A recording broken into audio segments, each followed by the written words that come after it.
구약성경 잠언 17장 1절에 이렇게 말씀합니다. 마른 떡 한 조각만 있고도 화목하는 것이 제육이 집에 가득하고도 다투는 것보다 나으니라.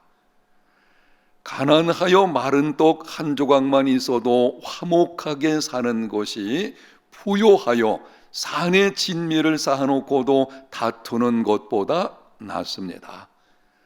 화목은 재물의 많고 적음에 달린 것이 아닙니다. 돈으로 가정에 필요한 것들을 살 수는 있지만 화목을 살 수는 없습니다. 돈 때문에 가정의 화목이 깨어지지 않도록 조심하십시오. 돈 때문에 부부 관계가 깨어지고 돈 때문에 부모나 자녀의 관계가 소원해지고 돈 때문에 형제 자매들 간의 다툼이 벌어진다면 차라리 돈을 잃어버리는 것이 낫습니다. 행복은 돈에 있는 것이 아니라 화목한 삶에 있습니다. 물론 가난한 것보다는 부한 쪽이 낫습니다. 신앙과 인격이 성숙해서 재물과 상관없이 기쁨으로 생활하는 사람이라고 해도 가난한 것보다는 부한 것이 행복을 추구하는 데 훨씬 도움이 될 것입니다. 요즘 코로나19로 인해서 경제적인 면에서 많은 사람들이 어려움을 겪고 있습니다. 특별히 자영업을 하시는 분들, 사업하시는 분들의 경우에는 힘든 시기를 보내고 있습니다. 이러한 때에 흉년을 맞이했지만 하나님께서 이삭의 가정에 100배의 복을 주신 것처럼 이러한 물질적인 풍성함이 여러분과 사업장에 넘치시기를 축원합니다. 이렇게 말씀드리면 혹 여러분 중에 신 목사님 기복주의 신앙하냐? 라고 오해하실지는 모르겠지만 오해를 받는다 해도 저는 우리 교회 모든 성도들이 부자 되기를 소원합니다. 세상에서 이루어지는 일들을 살펴보면 재물이 많은 사람이 재물이 없어서 가난한 가정보다 더 화목하지 못한 모습으로 살아가는 경우들이 있다고 하는 것입니다. 아니, 재물을 많이 가지고 있으면 더 화목하고 더 행복한 삶이 되어야 되는데 그렇지 못한 모습으로 살아가는 한 지붕 아래서 살아갈 뿐이지 남남처럼 지내는 경우도 있는 것을 보게 됩니다. 왜 이런 일이 벌어지는 것입니까? 행복은 돈에 있는 것이 아니라 화목에 있기 때문입니다. 더 많은 재물보다 행복한 삶을 우선순위에 두십시오. 화목한 삶이 되려면 어떻게 해야 합니까? 오늘 본문에서 예수님께서 말씀을 하셨습니다. 소금은 좋은 것이로되 만일 소금이 그 맛을 잃으면 무엇으로 이를 짜게 하리요? 너희 속에 소금을 두고 서로 화목하라. 너희 속에 소금을 두고 서로 화목하라. 너희들이 화목한 삶이 되기를 원하느냐? 그러면 너희 속에 소금을 두어라. 이 말씀의 의미가 무엇인지, 어떻게 살라고 하는 것인지 성경에 기록된 소금과 관련된 성구들 몇 가지를 가지고 말씀을 드리겠습니다. 먼저 구약성경 출애굽기 30장 35절에 이렇게 말씀합니다. 그것으로 향을 만들되 향 만드는 법대로 만들고 그것에 소금을 쳐서 성결하게 하고, 성소에서 사용하는 향을 만들 때에 소금을 쳐서 성결하게 하라고 말씀하십니다. 소금은 성결과 관련이 되어져 있습니다. 소금의 주된 기능은 부패를 방지하는 것입니다. 소금을 친다는 것은 있는 그대로의 상태를 유지하는 것, 곧 부패되지 않은 성결한 상태를 유지하는 것을 의미합니다. 그러므로 너희 속에 소금을 두고 서로 화목하라는 말씀은 성결을 유지함으로 화목하라는 것입니다. 성결할 때만이 화목한 삶이 이루어지게 됩니다. 태초에 하나님께서 아담을 만드시고 깊이 잠들게 하신 후에 갈비뼈 하나를 꺼내서 여자 하와를 만드셨습니다. 만드신 하와를 아담에게 데려왔을 때에 아담이 놀라면서 이렇게 말을 합니다. 이는 내 뼈 중에 뼈요 살 중에 살이로다, 극찬하는 것입니다. 그런데 이후에 그 가정에 죄가 들어오게 되었고 하나님 말씀에 불순종함으로 죄가 있게 되었을 때에 이번에 아담이 하나님께 이렇게 말을 합니다. 하나님이 주셔서 나와 함께 하신 그 여자가 그 나무 열매를 내게 주므로 내가 먹었나이다. 뼈 중에 뼈요 살 중에 살이라고 했던 그 고백이 가정에 죄가 들어오게 되니 바뀌어 가지고는 그 여자가 된 겁니다. 하나님, 그 여자 때문에 내가 이렇게 된 것입니다. 가정에 죄가 들어오게 되면 몸살을 앓게 되고 가정이 붕괴되기도 합니다. 교회 안에 죄가 들어오게 되면 공동체가 파괴됩니다. 나라에 죄가 만연하게 되면 국가의 존립이 위태롭게 됩니다. 지금 온 세계의 관심이 경제적인 문제, 먹고 사는 문제만을 언급들하고 있는데요, 한 나라의 운명은 경제 문제에 달려있지 않습니다.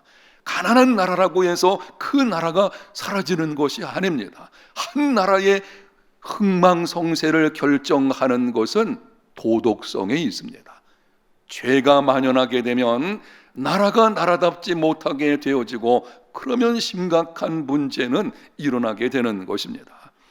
화목을 깨트리고 행복한 삶을 망치게 하는 가장 큰 적은 죄입니다. 화목한 삶이 되려면 죄를 멀리해야 합니다. 죄를 이겨야 합니다. 혹 죄가 있다면 반드시 해결해야 합니다. 성결한 삶이 되어야 합니다. 요즘 교회 주변을 보게 되면 오피스텔과 아파트 건축 공사가 한창입니다. 공사가 진행되는 것을 보면 먼저 기존 건물들을 철거를 하게 됩니다. 그런데 건물 짓는 것은 수년 이상 걸리게 되지만 철거하는 것은 잠깐입니다. 요즘 철거 기술이 굉장히 발달을 해가지고 큰 건물이라고 해도 그 기술로 한순간에 무너뜨리게 됩니다. 죄도 마찬가지입니다. 평생 동안 힘써서 노력하고 수고해서 쌓은 업적이 죄로 인해서 한순간 무너지러 내릴 수 있습니다. 힘써서 갖고 놓은 행복한 가정 공동체가 한순간 파괴되기도 합니다. 그러므로 화목하고 행복한 삶이 되려면 죄를 멀리해야 합니다. 죄를 이겨야 합니다. 죄가 있다면 반드시 해결해야 합니다. 성결한 삶이 되어야 합니다. 여기서 우리는 중요한 한 가지 질문을 하게 됩니다. 나같이 부족하고 연약한 사람이 성결한 삶을 살 수 있는가?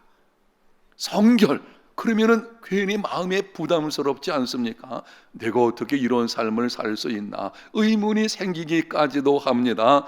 이 질문에 대한 대답은 이렇습니다. 예수님을 믿는 나는 능히 죄를 이기고 성결한 삶을 살 수 있습니다.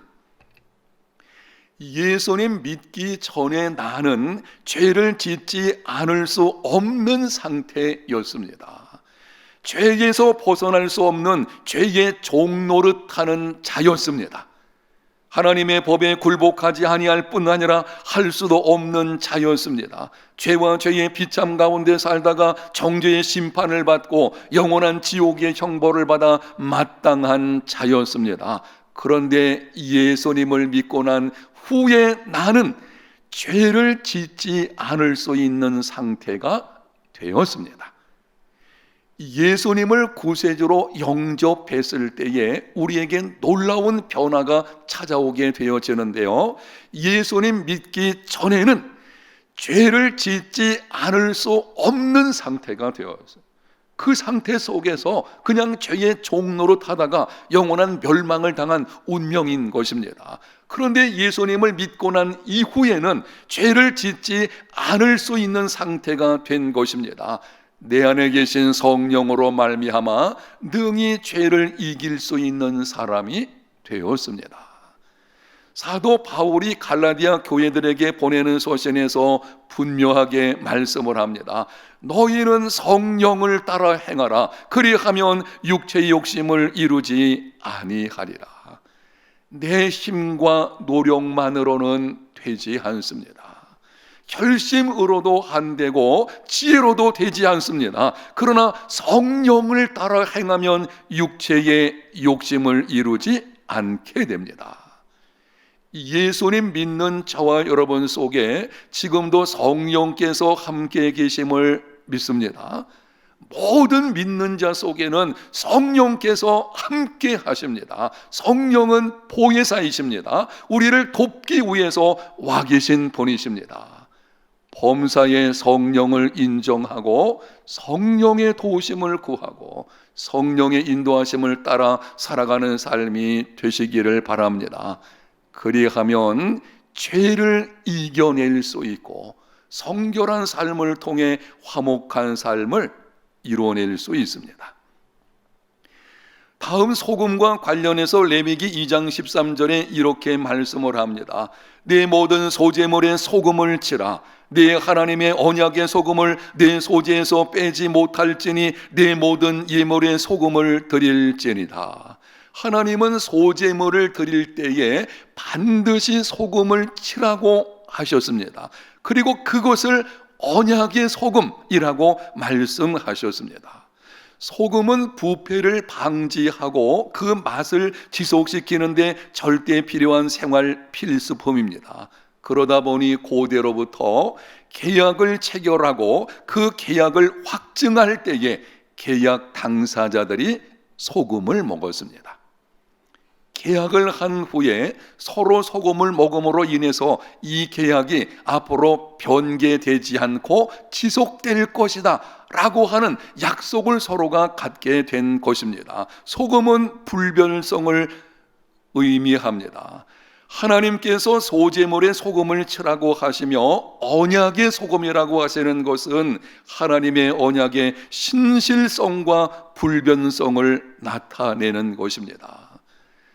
그러므로 예수님의 잠언 너희 속에 소금을 두고 서로 화목하라 라는 말씀은 하나님의 신실성과 불변성을 본받음으로 서로 화목하라는 것입니다. 이 말씀을 조금 바꿔서 드리면 이렇습니다.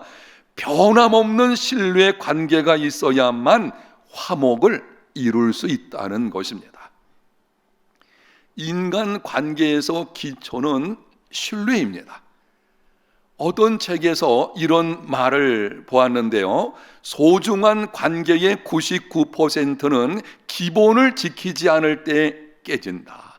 인간 관계의 기본, 인간 관계의 기초는 신뢰입니다. 아무리 이해관계가 얽혀있는 사람이라고 할지라도 그 사람과의 신뢰가 깨어지면 함께 할 수 없습니다.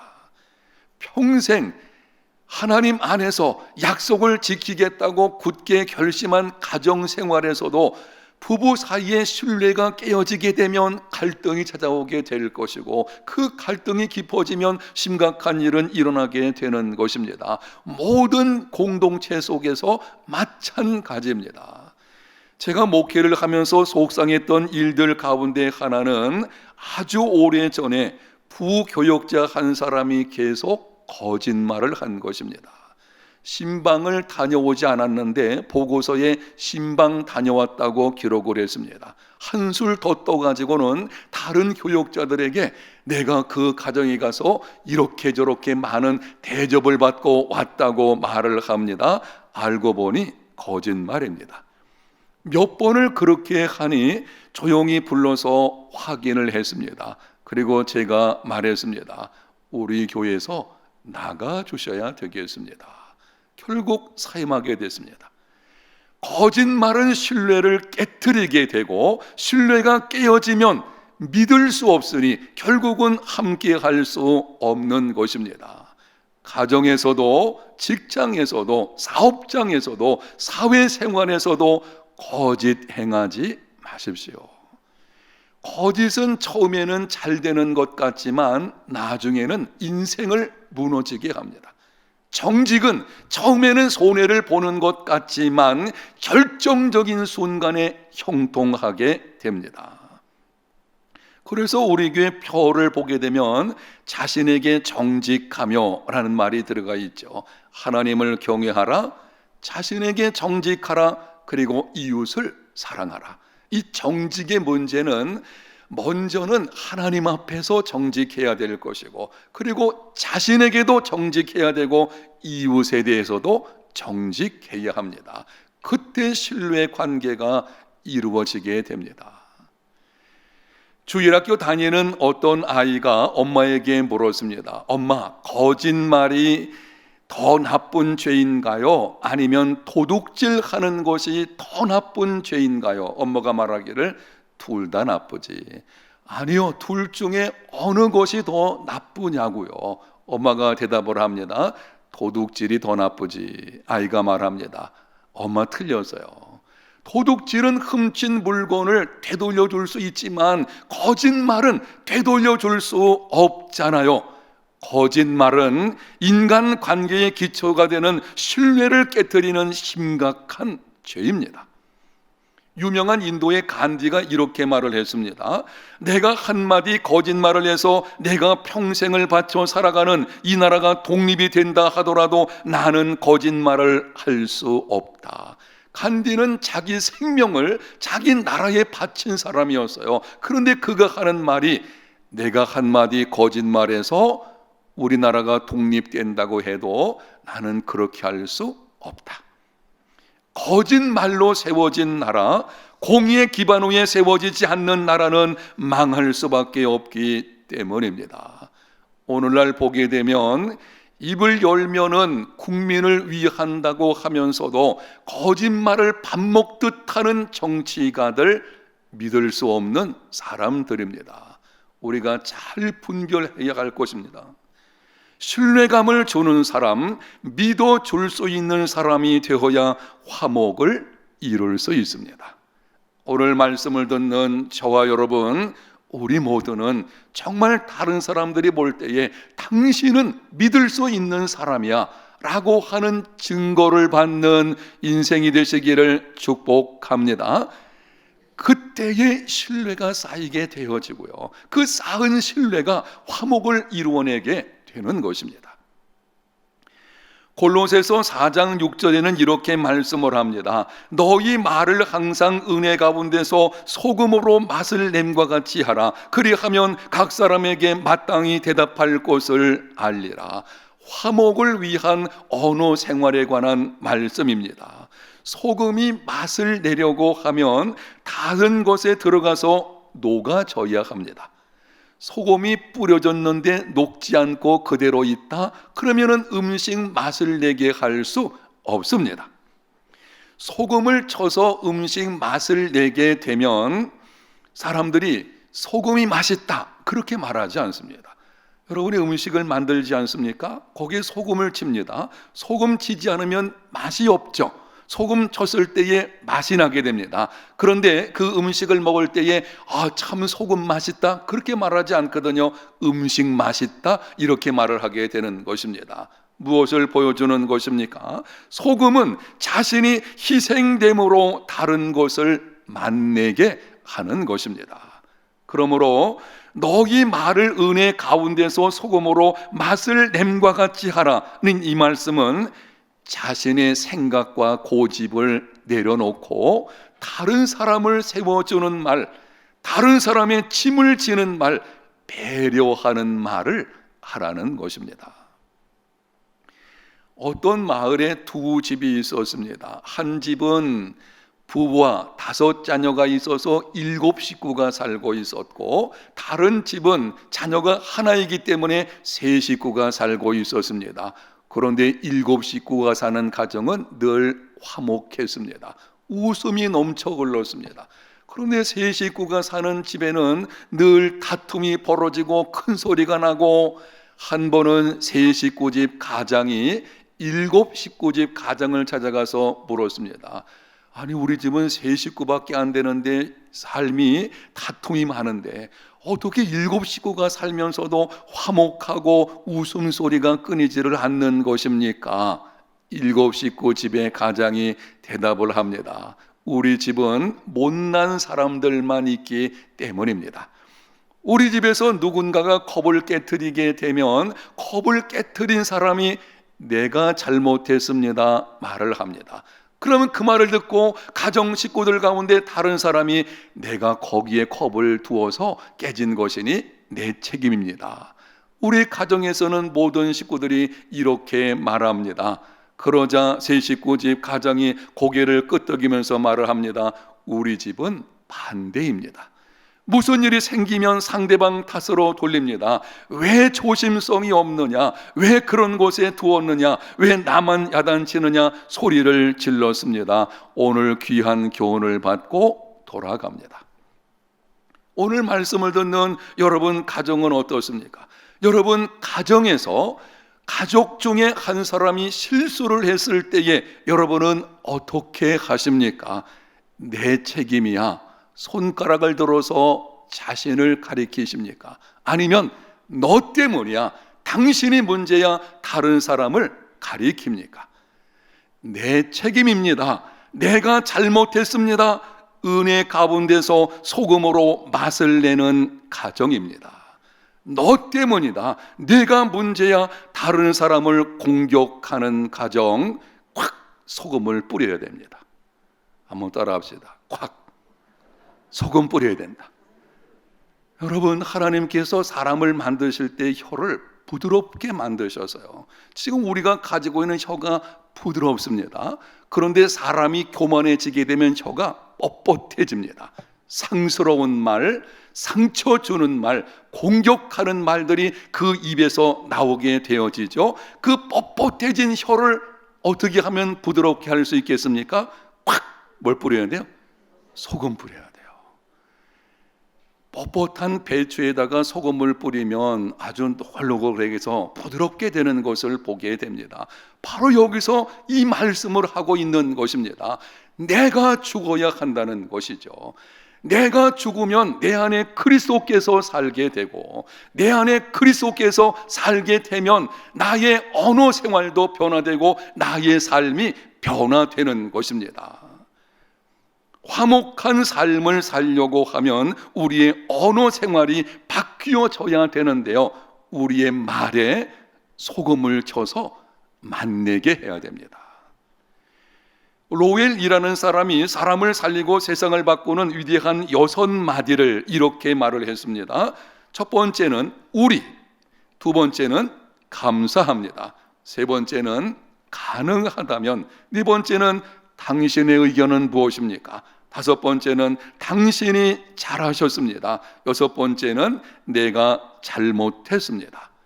자신을 낮추고 다른 사람을 배려하며 다른 사람을 세워주는 말은 사람을 살리고 세상을 바꾸는 위대한 말입니다. 항상 은혜 가운데서 소금으로 맛을 내는 말을 하십시오.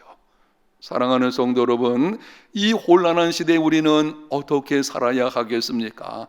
예수님의 잠언을 기억하십시오.